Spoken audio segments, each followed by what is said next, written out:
Baik, Assalamualaikum warahmatullahi wabarakatuh.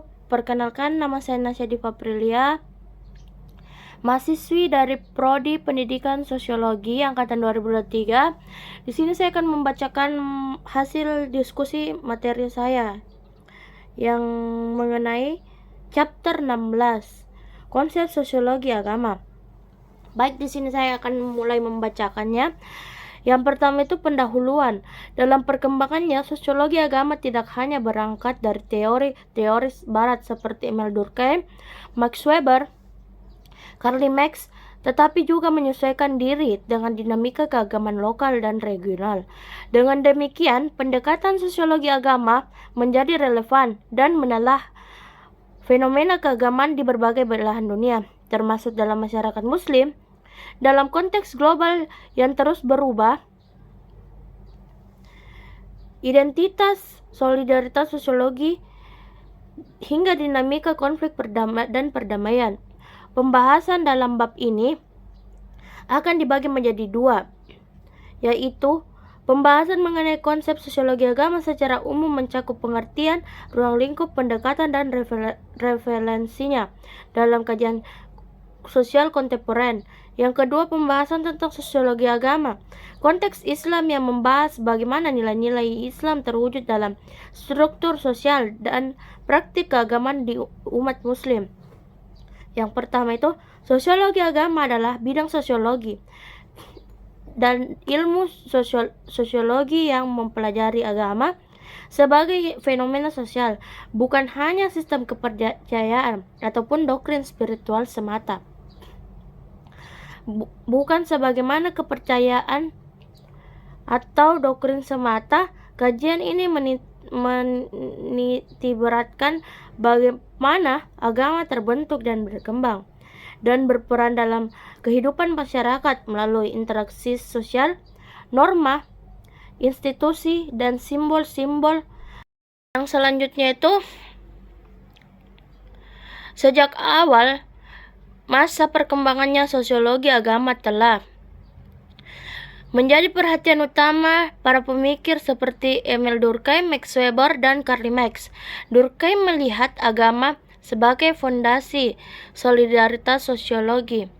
Max Weber mengaitkan agama dengan etika ekonomi, perubahan sosial, sedangkan Max Weber melihat sebagai alat ideologi kelas penguasa. Sosiologi agama berusaha memahami berbagai dimensi agama dalam kehidupan sosial, mulai dari praktik keagamaan seperti politik, ekonomi, dan pendidikan. Dengan kata lain, sosiologi agama menjembatani antara pengalaman spiritual, pribadi, dan struktur masyarakat yang lebih luas. Agama tidak dapat dilepas. Agama tidak dapat dilepas dari konteks sosialnya. Nilai dan norma keagamaan berfungsi sebagai alat kontrol sosial, menciptakan stabilitas, dan bukan sembarang sebagai konflik ataupun. Oleh karena itu, pentingnya memahami agama sebagai produk sosial yang dibentuk oleh sejarah, budaya, interaksi manusia. Pada saat yang sama, agama juga memengaruhi tatanan sosial secara signifikan. Ajaran dan pribadi keagamaan dapat membentuk struktur keluarga, hubungan gender, dan pola perilaku ekonomi, serta identitas kolektif suatu masyarakat. Yang selanjutnya, pendekatan sosiologi atau sosiologis terhadap agama menuntut keterbukaan dan penelitian dalam menafsirkan fenomena keagamaan tanpa campur tangan penilaian normatif. Sosiologi agama tidak menilai benar atau salah suatu ajaran, melainkan fokus pada ajaran tersebut memengaruhi kehidupan sosial. Dalam masyarakat modern yang semakin plural dan kompleks, hanya terbatas pada urusan ibadah dan ritual, seperti juga terlibat dalam wacana politik, isu HAM, hingga konflik global. Transformasi digital turut memengaruhi bentuk keberagaman di era kontemporer. Munculnya fenomena agama digital komunitas daring, serta spiritual non-institusional menjadi tantangan baru bagi kajian sosiologi agama. Sosiologi agama juga penting dalam memahami masyarakat, bagaimana membangun solidaritas sosial melalui simbol, praktik keagamaan, dan ritual kolektif. Upacara adat berbasis agama dan penggunaan ruang publik oleh institusi agama mencerminkan fungsi sosial yang nyata dari keberagaman. Tidak hanya itu, agama menjadi arena pertarungan kekuasaan dan ideologi.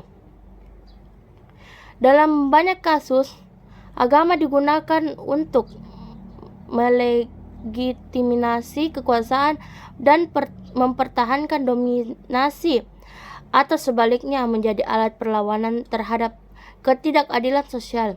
Keragaman perspektif dalam sosiologi agama memperlihatkan betapa kompleksnya memengaruhi agama dalam masyarakat. Dapat menjelaskan dinamika keberagaman secara lebih utuh. Sosiologi agama di masa kini semakin dibutuhkan dalam menjawab tantangan global yang terus berkembang, seperti globalisasi, pluralisme, dan digitalisasi.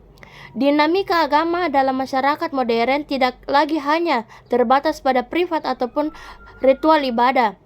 Baik, sekian dan terima kasih. Itulah hasil dari materi saya. Bila ada kesalahan mohon dimaafkan. Wabillahi taufiq wal hidayah. Wassalamualaikum warahmatullahi wabarakatuh.